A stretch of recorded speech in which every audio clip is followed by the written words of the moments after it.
Plus root over a square plus B square.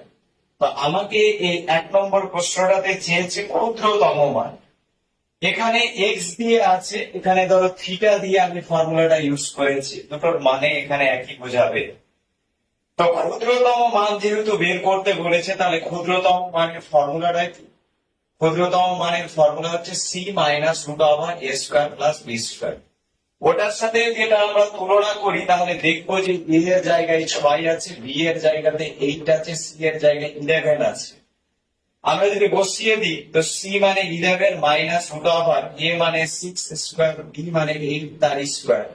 11 36 plus 64, এটা যোগ করলে গেলে 100 হবে।